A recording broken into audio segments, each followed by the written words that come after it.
We're going to talk about the three major types of electronic temperature sensors that are being used in industry. Back in 1800, Andres Alessandro Volta, an Italian physicist, invented the electric battery, and that opened the door for a lot of experimentation with electrical devices. And in his honor, the unit of electromotive force, volt, was named after him. The first two temperature sensors were thermocouples and RTDs. The first one was a thermocouple consisting of two dissimilar metals joined together to form a circuit. In 1821, T.J. Seebeck discovered that a current could be produced by unequally heating two junctions, what's called the hot junction and the cold junction of two dissimilar metals, the thermocouple effect. Seebeck assigned constants to each type of metal and used these constants to compute the total amount of current flowing. The EMF, or electromotive force, that produced the current is referred to as the thermocouple EMF, thermoelectric effect, or as the Seebeck voltage.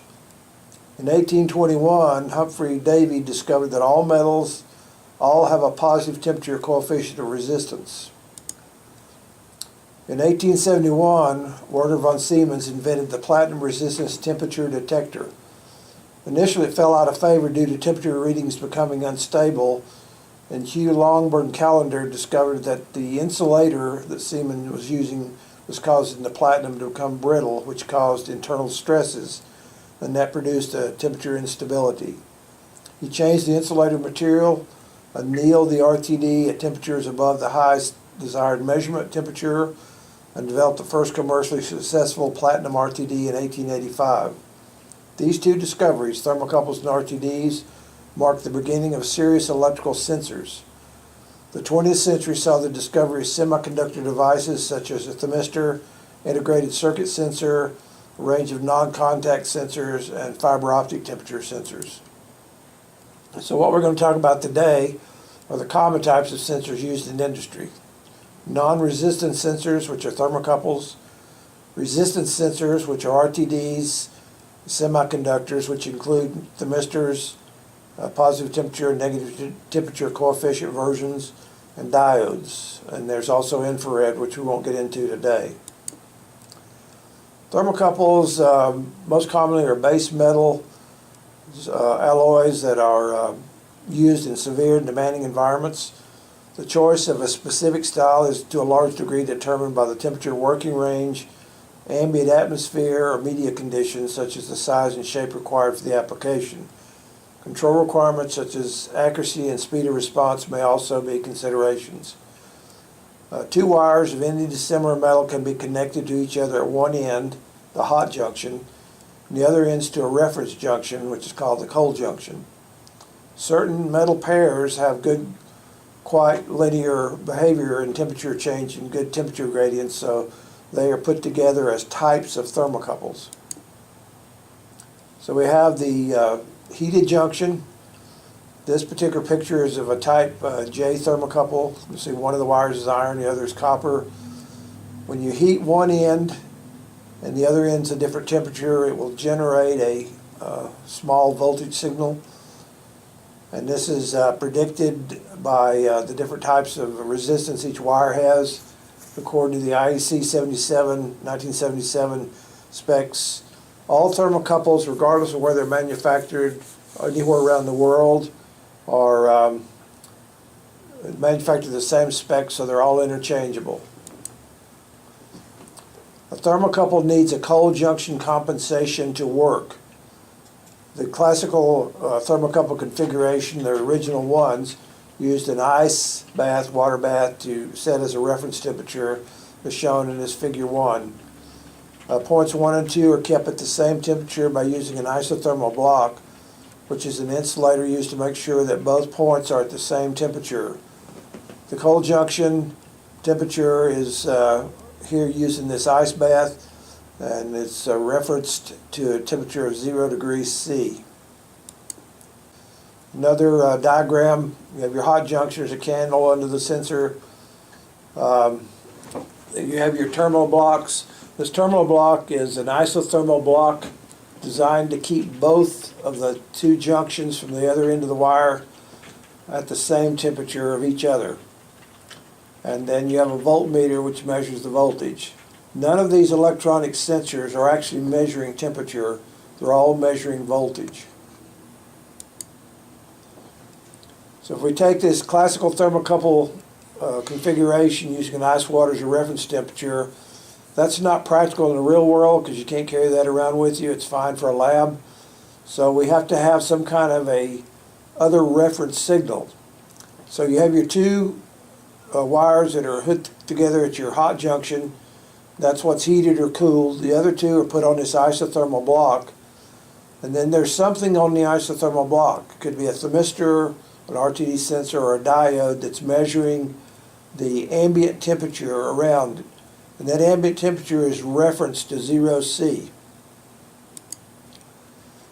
So this cold junction is required to make this thing work. The thermometer is referenced to 0°C.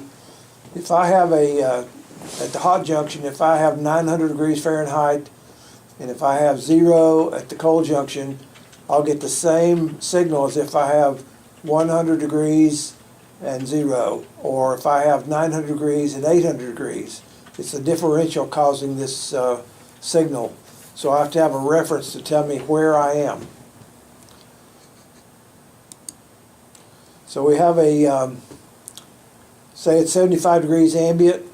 The 75 degrees ambient is measured from 0 Celsius, which is 32 Fahrenheit, or 75°C in this picture. But anyway, that temperature difference is a voltage calculated to give you a temperature, and then the cold junction temperature minus 0°C is added back to it, and that's the temperature is displayed on the meter that you are looking at. So we have a measuring instrument here that amplifies this millivolt signal. The signal is very weak, so it needs to be amplified to be read by a meter. So I have a cold junction and a hot junction going to the meter. There's a thermistor on the cold junction measuring the temperature, and that gives me my ambient temperature, which is added back, or reference to 0°C, and the difference is added back to the signal coming from the hot ends of the thermocouple, and it's that's your temperature you're seeing. So thermocouples are subject to possible external noise issues due to the small magnitude of the Seebeck voltage. In harsh environments with a lot of electrical noise around, appropriate filters must be applied along with shielded wires. The thicker the thermocouple junction where the two wires are connected, the higher temperatures it can measure, but it will also have a slower speed of response. When measured in conductive mediums like water, the thermocouple sensor must be isolated. You can't use a bare junction thermocouple in a conductive liquid.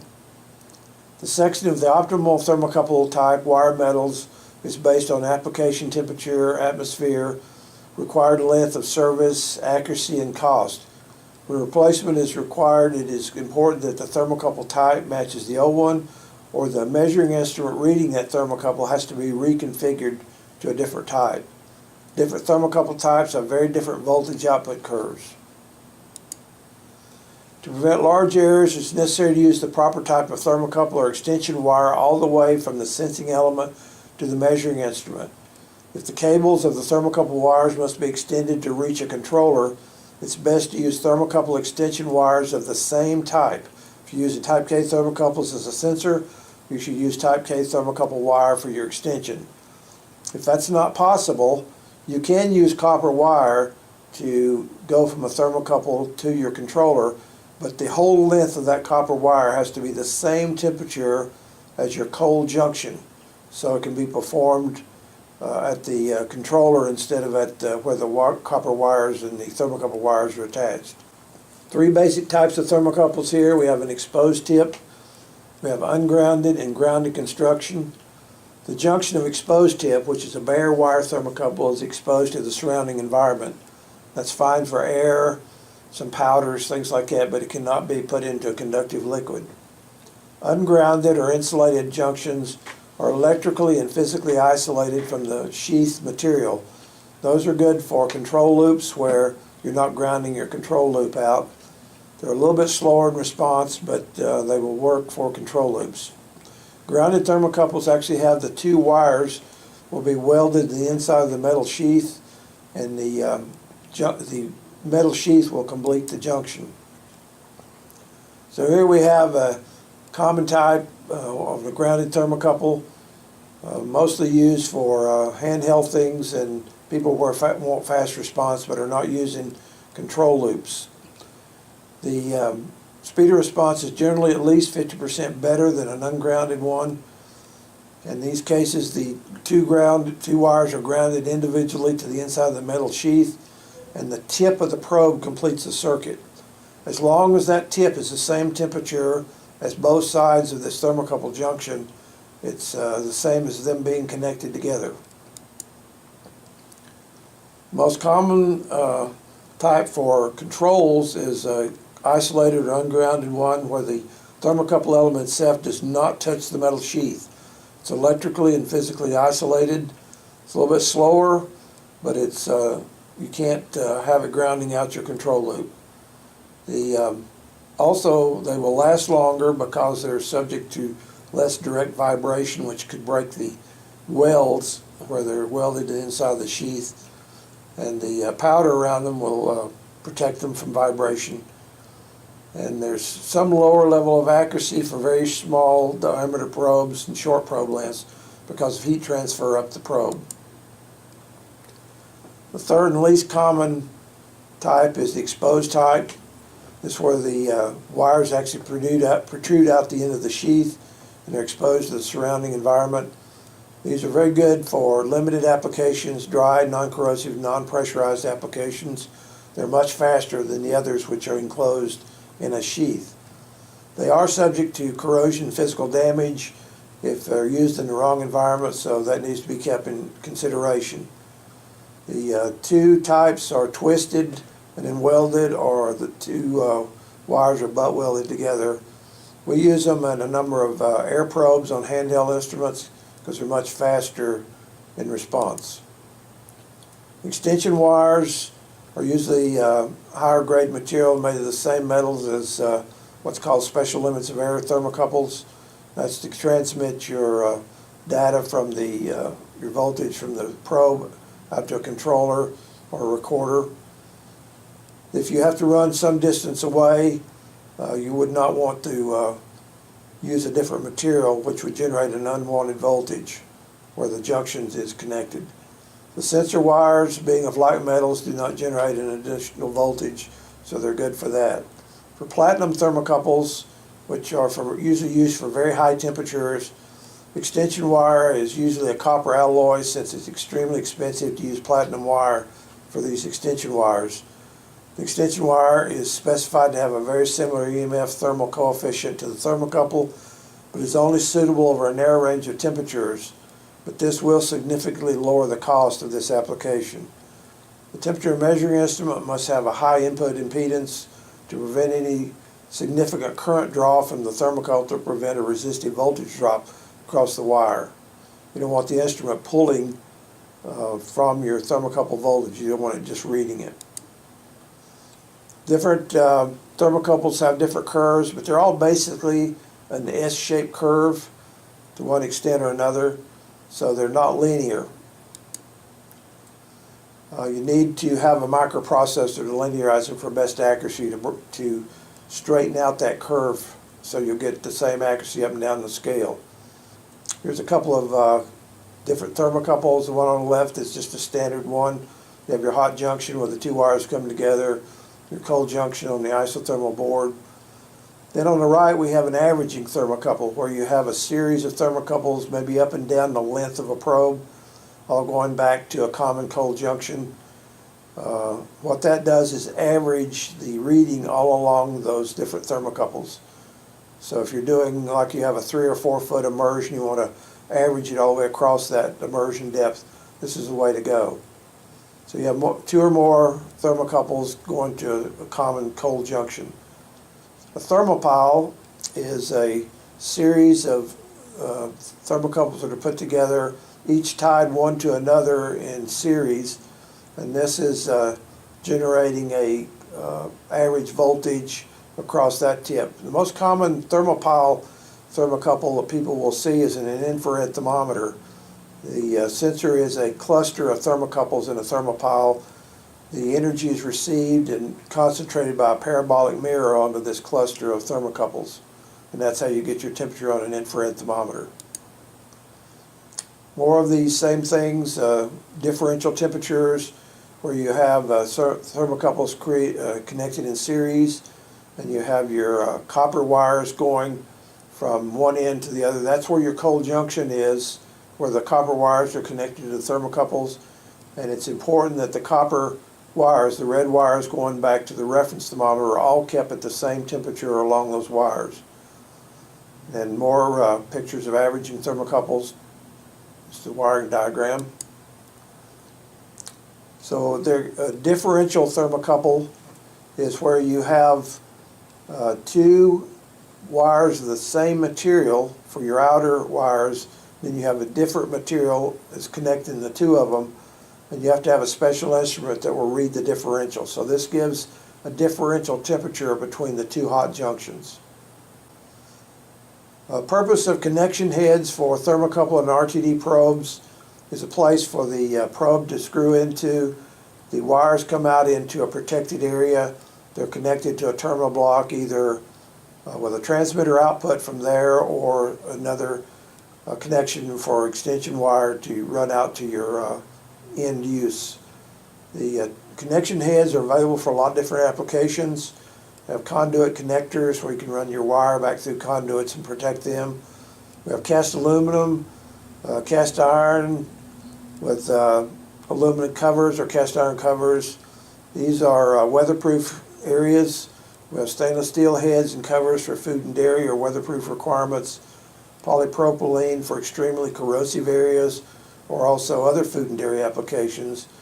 And then heavy iron or aluminum housings for explosion-proof applications. Extension wire, we can supply that on rolls if you need that to go with a particular probe. So advantages: it's self-generating signal off of a thermocouple. It needs no external power source to power the probe. They're low cost, relatively good accuracy, fairly good stability, good resolution, generally very fast. Speed of response is always a function of the probe mass. Thermocouples have the least response or least mass of any of the sensors, so they're the fastest. Very wide temperature ranges. Some of the common ones would go down. You can take a thermocouple down to minus 200 Fahrenheit, although very few people go down there because the signal is so weak at those very cold temperatures, you really have to amplify it greatly to read it, all the way up to 2600 C. Thermocouple can be grounded and brought into direct contact with the material being measured, so it's very fast and also very rugged construction. Disadvantage: you have requires two junctions, two temperatures to be measured, at the hot junction and at the cold junction. The signal is very weak in a thermocouple, so it's very subject to being interfered with by any outside electrical voltages, so it's required to be properly shielded. Never run thermocouple wire without proper shielding next to a big electric motor or something like that. The measurement is taken across from the sensor across the length of the thermocouple wire, over how long the probe is, and the wiring it's transmitting. So if you have corrosion along that, it will affect the signal. So homogeneity will be affected, especially if you use a thermocouple like a Type J, where one of the wires is iron. You'll have a lot of rust problems, corrosion problems along that. So make sure that those are protected from the elements if possible. Different accuracies will vary. There's standard limits of error wire and special limits of error wire, plus meter specs. We'll get into that in a little bit more in a few minutes. They're fairly stable. They drift over time. There's an entire industry out there of what's called thermocouple recalibration equipment. Once a thermocouple probe is made, you cannot recalibrate it. What you're doing is, as it drifts, you're building an offset into the meter for the error. So you constantly have to read the error and then make allowances for it in the meter on thermocouples. Good resolution, higher temperatures, very bad resolution, or very unresponsive to very low temperatures where the signal's weak. Nonlinear curves, ideally you should have a microprocessor to straighten them out for best accuracy. If accuracy and stability are required, the calibration of the installed sensors must be checked frequently, especially if you're getting a lot of temperature cycles and you're running up to high temperatures. That will make them change much more rapidly. Also, because there can be corrosion along the length of the probe, either the wire inside the probe or the transmission wire, they ideally should be checked in place. If you pull them out and hook them up to a different set of wires, you won't have exactly the same situation. And long lead wire thermocouples can be expensive, as thermocouple wires will add up in cost. So for a lot of people, a transmitter is the best application there, where you're sending 4 to 20 over copper wire long distances rather than filling with thermocouple wire. Potential decalibration, process of unintentionally altering the makeup of the thermocouple. This can be caused by diffusion of atmospheric particles into the metal at the extremes of the operating temperature range. Any thermocouple that operates above 2,000 degrees needs to have the sensor shielded inside of glass or quartz, because the oxygen will corrode it terribly and it won't last very long. It's always good to use insulated junctions where possible when you're making thermocouple connections, protect them against oxidation and contamination. These are 3 commonly used thermocouples: Type J, Type K, and Type T. Type K is the most common. For those looking for extreme accuracy, you can see that the accuracy is not great on either one. Special limits of error wire has pretty much twice as good accuracy as standard limits of error. The difference in them is the alloys made to use the wire are purer.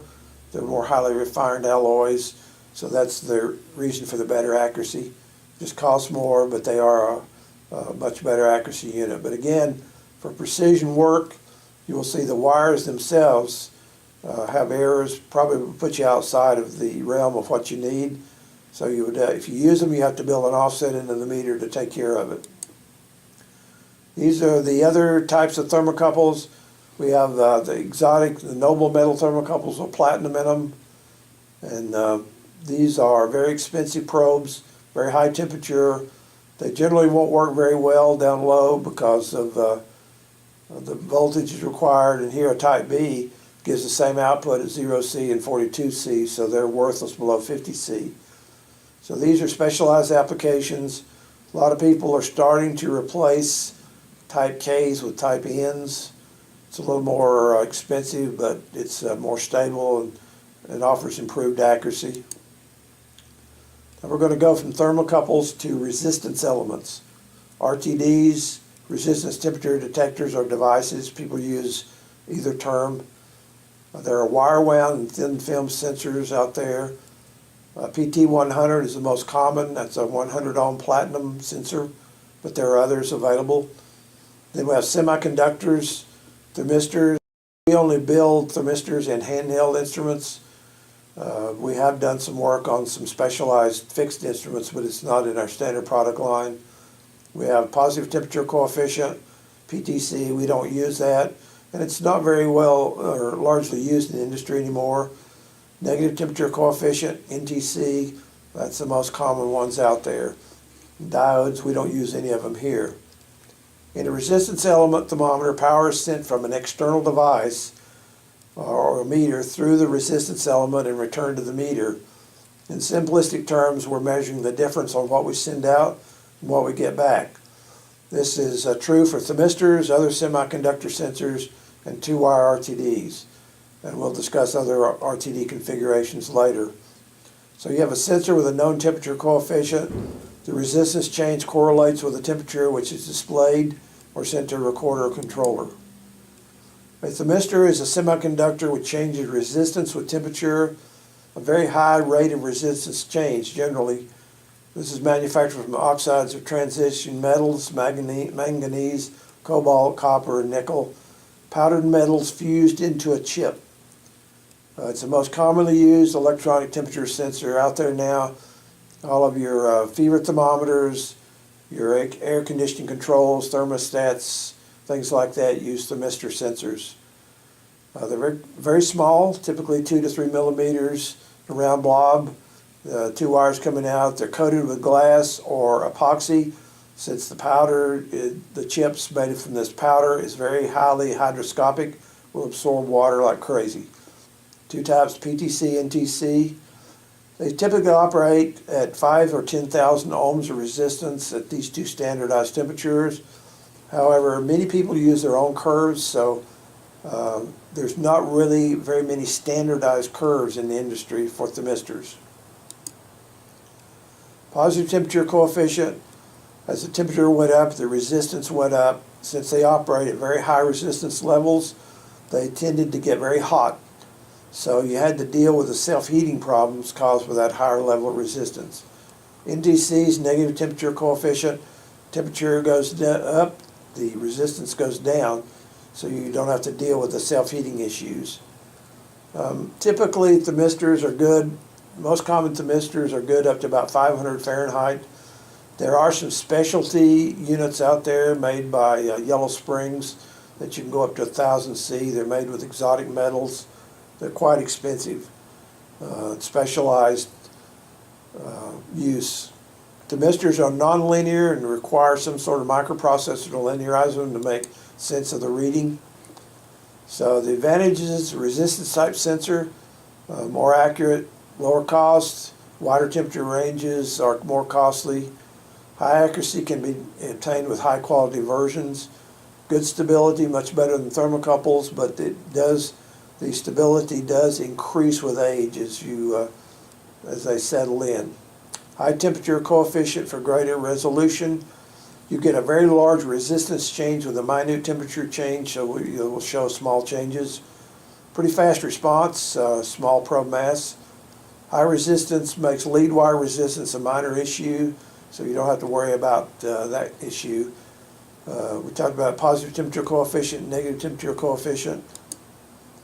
High cost for sensors if you have a very wide temperature range.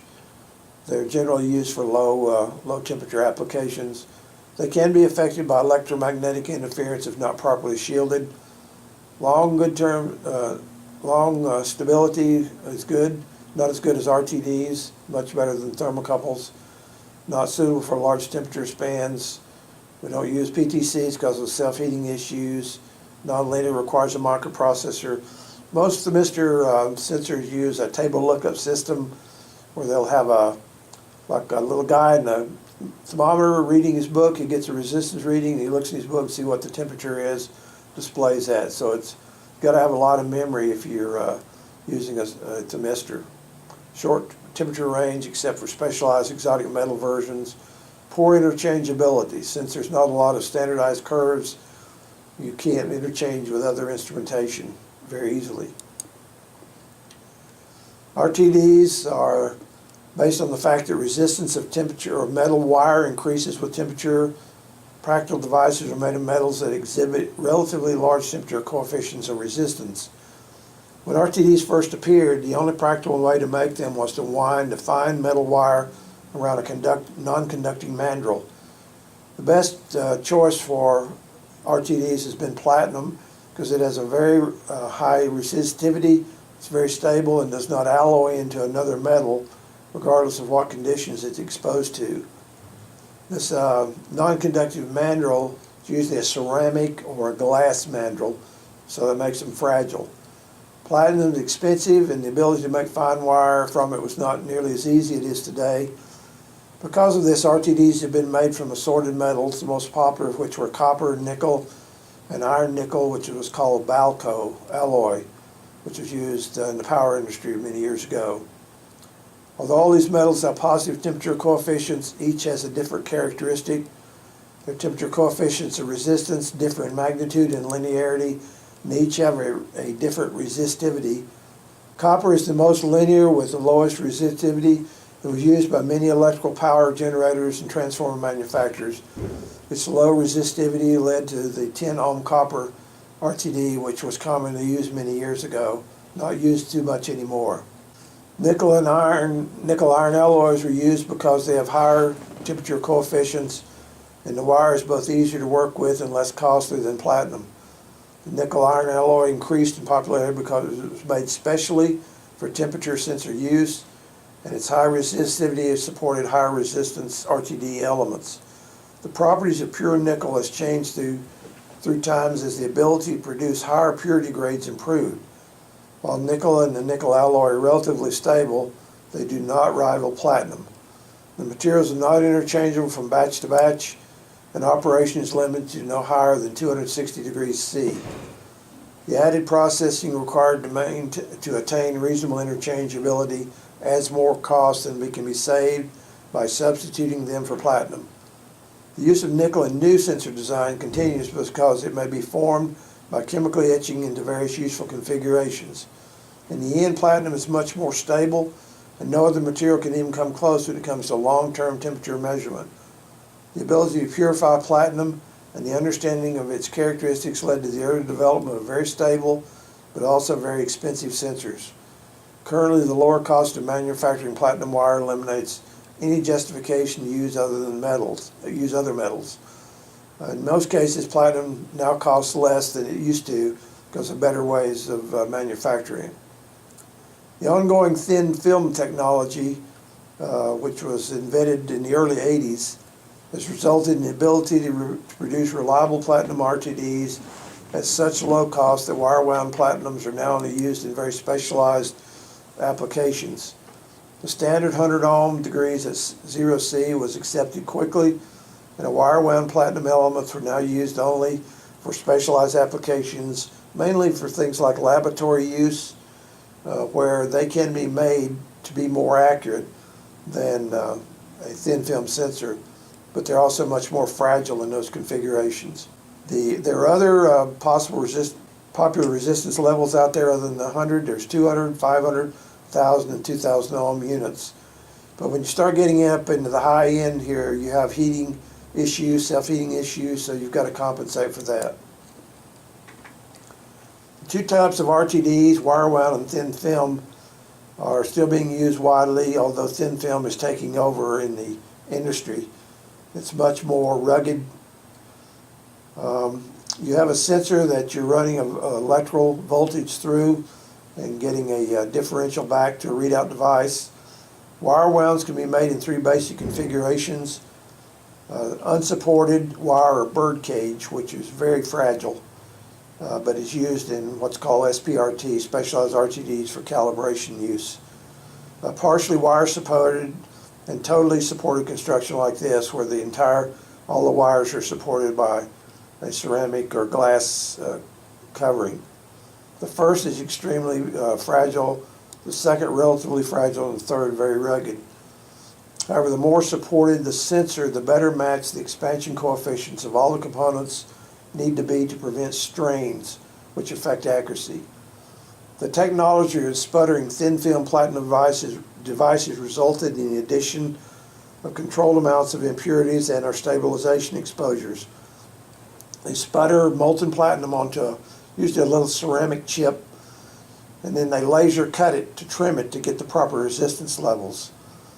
And these are good up to about 8 to 900 C and are used throughout industry because they're much more rugged and vibration proof than wire wound RTDs. And these are built to either the DIN 43760 standard or the IEC 751, which are pretty much comparable. Here are some wire wound glass coated RTDs. They're coated to protect them from things they might be exposed to, and also to keep them stable because the glass is poured around them. Thin film chip, these are built in various configurations. This one's rather long, some of them are much shorter, not being much larger than this blue part here.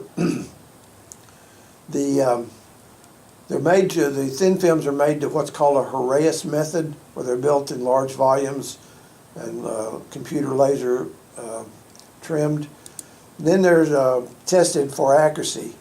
The ones that meet the Class B accuracy are sorted out, or Class A are sorted out as Class A's. The ones who fail Class A are checked for Class B.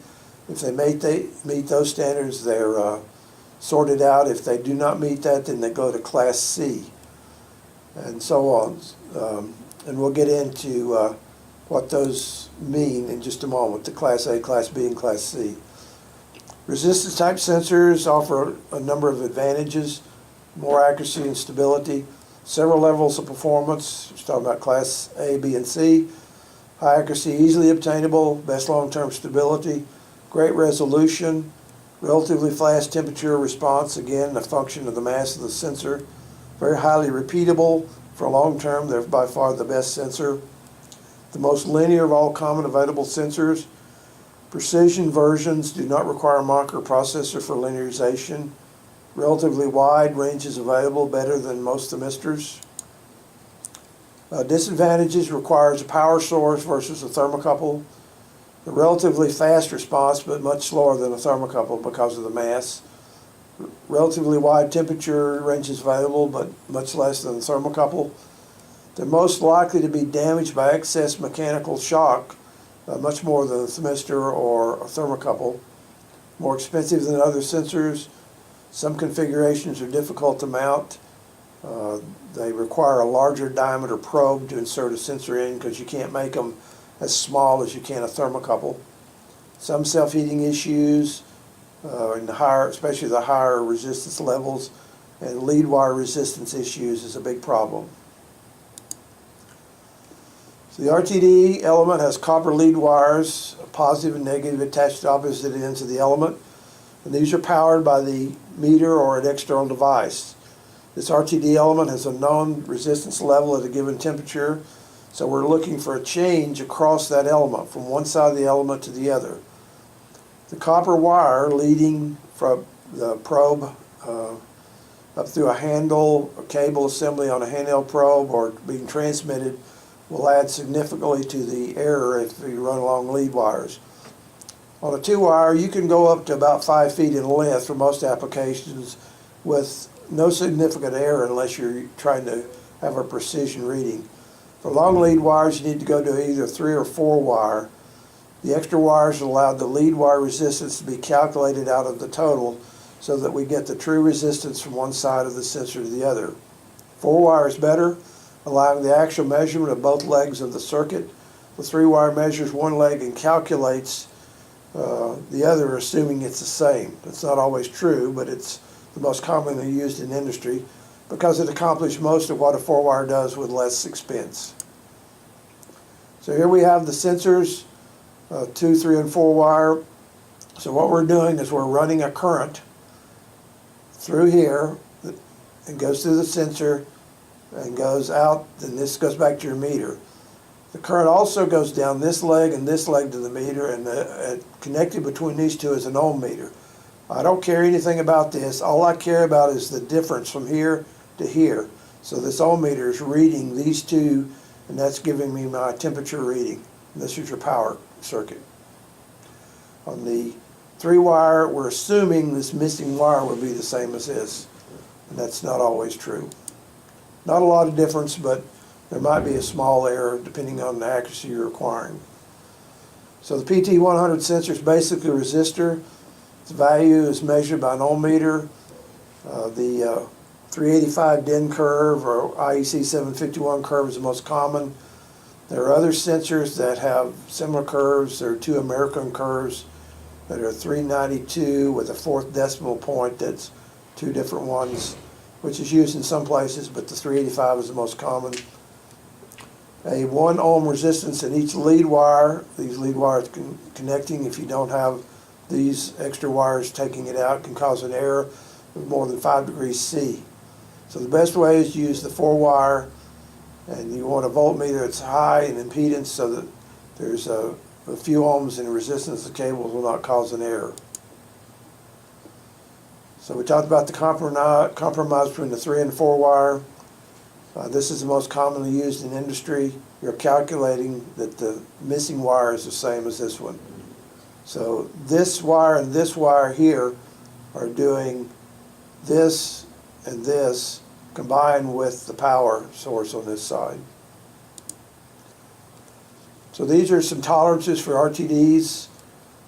Class A, you will see, has a resistance level that is here at 0C, which is the platinum, 100 ohm platinum, is allowed a 0.06% resistance error at 0C.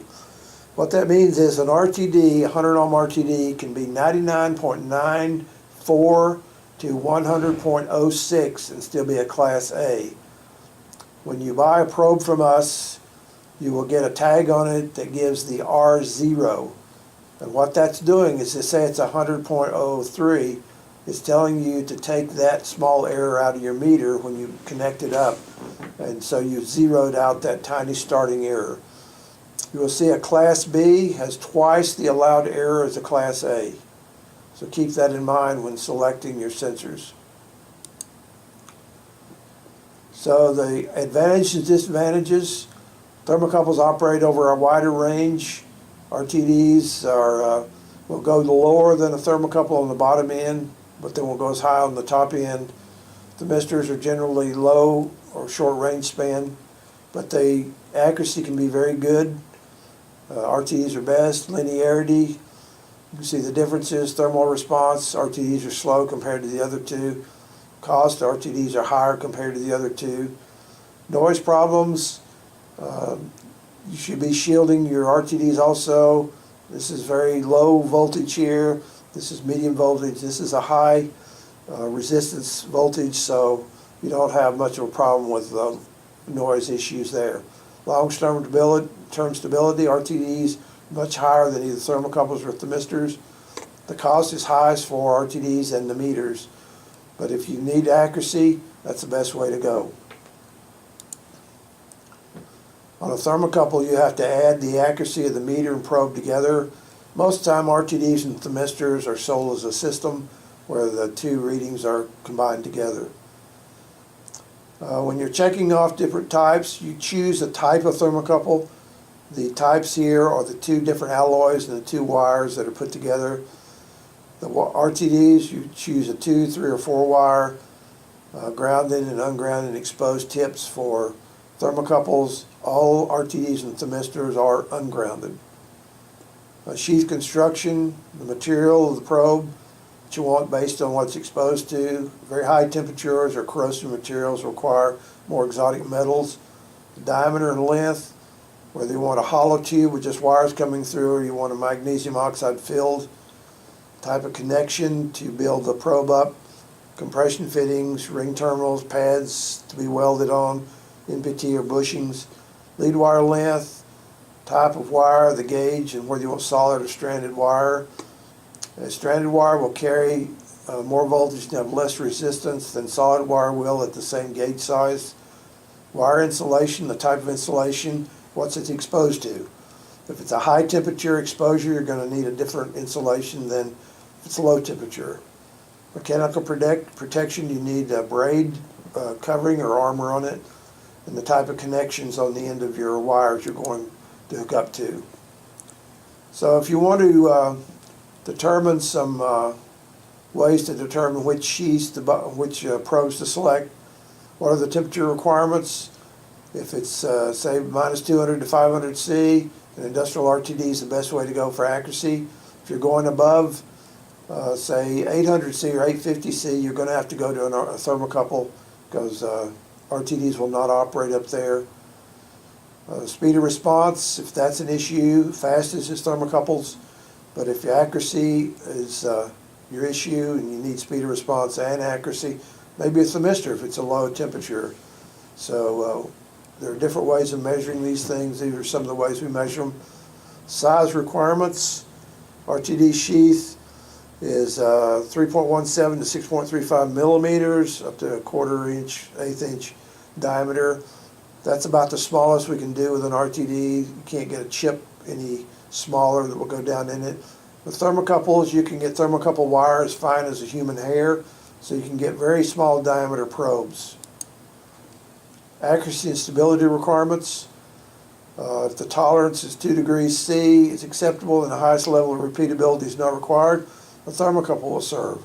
RTDs are capable of higher accuracy and can maintain stability for many years, while thermocouples will drift fairly quickly depending on how many cycles they're going through and the temperatures they're exposed to. If you have any questions, we'll be glad to try to answer them here, or you can send an email. If you have any future questions you can think of, I'll be glad to answer them. Send me an email and I'll get back to you as soon as I can.